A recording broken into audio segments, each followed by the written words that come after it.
did I answer the other one too? Was it So two? no, the other one was when you were kickboxing. What was some of your best techniques?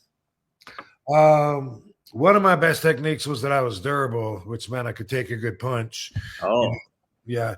But eventually, when I learned how to jab really fast, that was one of my best techniques because um, I notice a lot of not professionals, but people in general, like when they're hitting on their heavy bag, if they're right-handed, they completely throw their left hand away. It's a throwaway punch to just go like 1, 2, 1, 2, 1, 2. But that one can do some fucking damage. Like, why you're just throwing it away? It's a waste. And they're just like, since it's not their power punch, they just barely tap, like boom, bam. And really, if you got a really good jab, bam. And if you get good at disguising it and throwing it fast, then it'll rock somebody. Rock them with the jab, and then maybe you got him a little senseless, and that'd be an easier target for you to come in with the power punch. But a lot of people seem to waste the jab. So that's something that I'd say was a good technique. Was the speed and my ability to get the jab in. Wow. That's fascinating to me, like trying to learn boxing and do all that kind of thing, because it's like I'm left-handed, so me trying to use the right-handed jab a little bit more and trying to put a lot of power into it. It's definitely an adjustment, and it takes a lot of determination and focus for you to make that a really strong punch, I think, So. Yeah. That's pretty cool. And it's your lead hand. If your power hand's behind, then it's your lead hand. So it's obviously a lot closer. And so you got to make up for the lack of your shoulder being, really behind it, and your weight and your body torquing behind it. You got to make up for that with the speed, because it's in front of you and you got to pop. Boom, and then how do you disguise it in certain ways? Is there a certain strategy that you can do to disguise your jab and make it look? Yeah, let me see if I can explain this. Like the more straight that my hand goes towards your face, the harder it is going to be for you to see it, because all you're seeing is, like, let's say a glove, and as it gets closer to you, it's just growing in size, right? Yes. But if it wasn't a straight linear punch, and instead I'm telegraphing it, and you're boom, now you can see it, because it's not just it's not just a glove staying in the same spot that's getting bigger till it hits you. Now it's crossing the line. You're able to see it in a whole nother dimension, right? Right. Mm-hmm.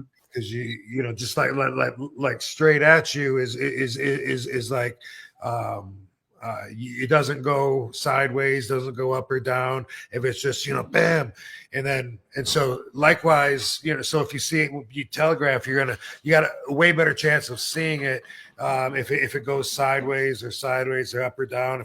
If I'm coming back here to punch you, it's a lot easier to see than if it's just that, right? Yeah. Also, same thing with your forearm. So if you got your forearm ahead of you and you think, if I punch like just straight at you, if my forearm stays straight up and down, and all it does is shrink when my glove gets bigger, right?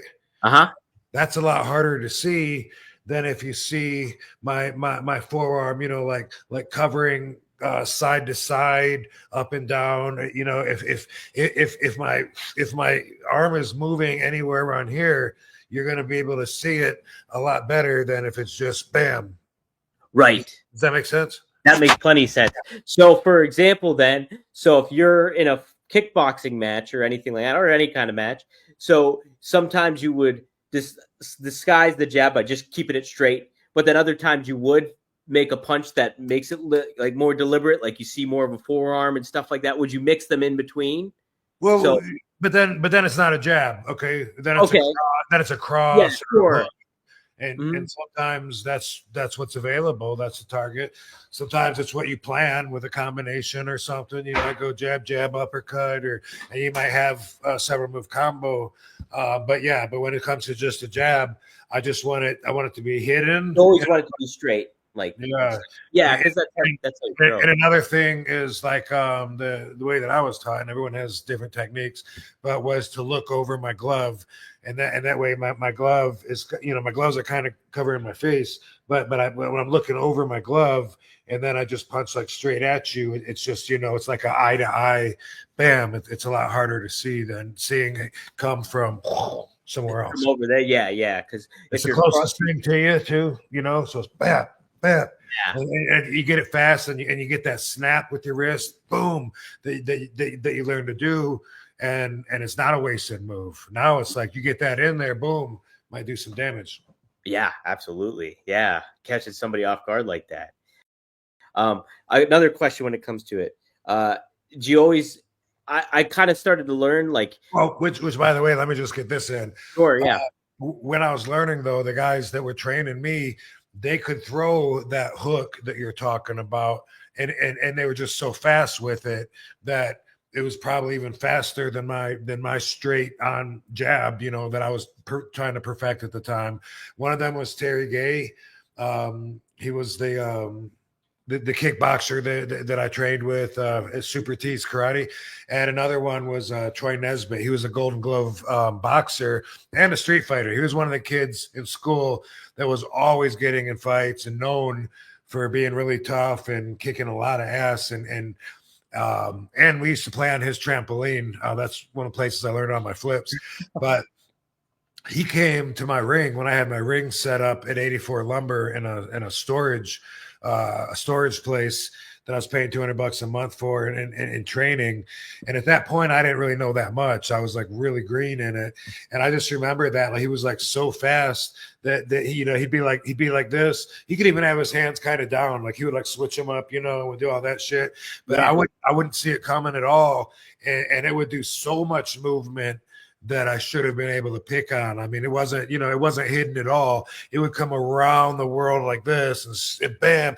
And it was just so bam, so quick. It was like, holy fuck, man. No wonder this guy's, got the reputation he does. That was Troy Nesbitt. Thanks for the punches, bro.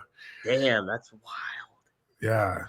So when you throw a good jab too, were you taught to like utilize your hip a little bit too? Like, a little bit is that something that added to the strength, I guess, and that's kind of what I've been learning a little bit. But it's a little hip, it's a little your shoulder, but you gotta learn to do it in a way that I don't know if I could teach or not, because that could slow you down if you're focusing on it, but it needs to be behind your punch, just like if you're pushing your car and it's a neutral, you need to have that behind you.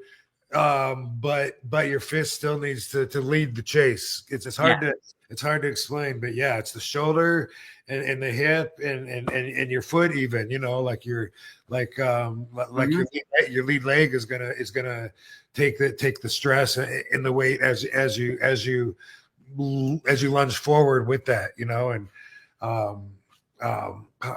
pop might, like if it's real close and shit, then you might not move your waist, you know what I mean? Like if you're like pop, if you're like real in close, but it still has to be there. It still has to be like tight and strong and pushing. It has to be pushing behind it. That makes sense. That makes a lot of sense. Oh, okay, good. Yeah. Okay. One final question. I remember you telling us in previous episodes that Blackjack Lanza taught you how to throw a working punch. Was you not throwing a working punch, was that because you were so used to throwing those kind of jabs and stuff like that, and that kind of how you adapted that into the wrestling? 100%.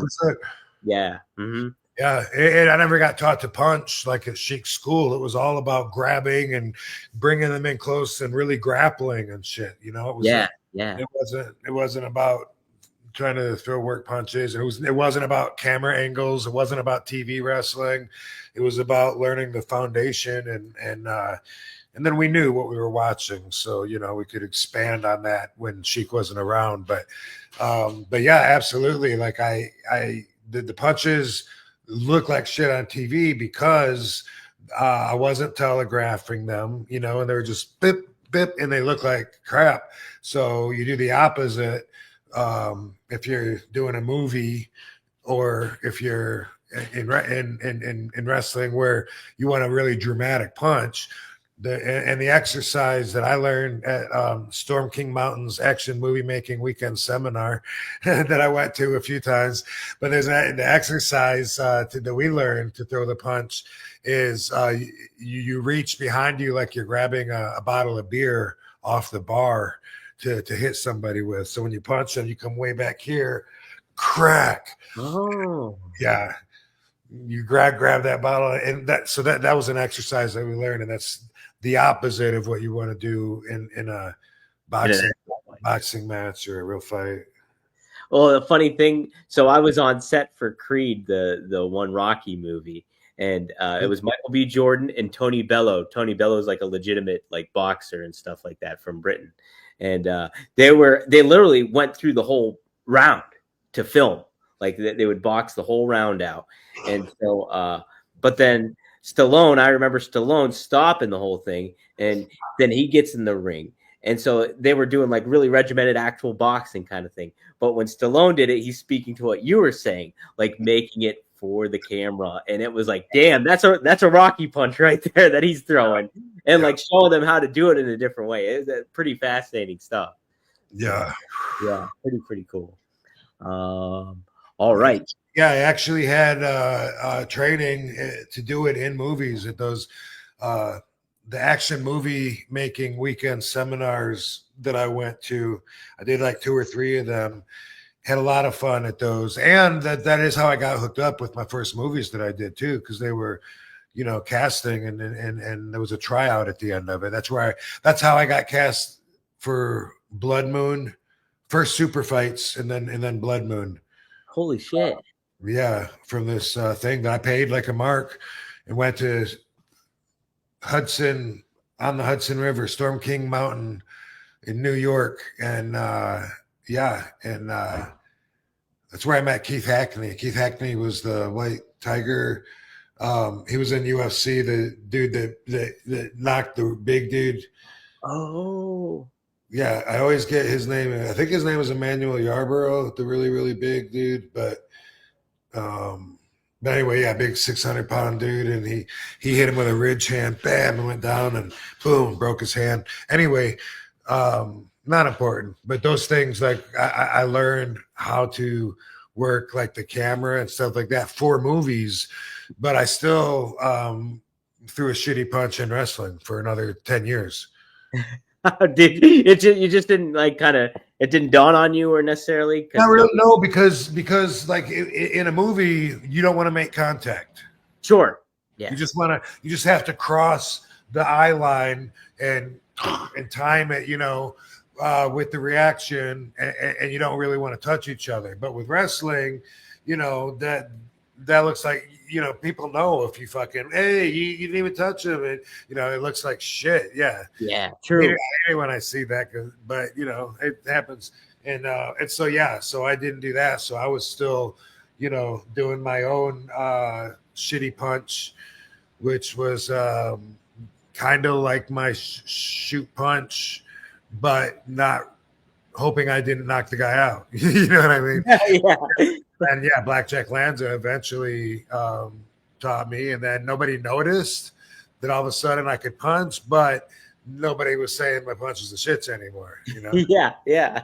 Like they don't notice. Now I was well rounded, and I knew it. Then you were where it's like, I got good punches. Yeah.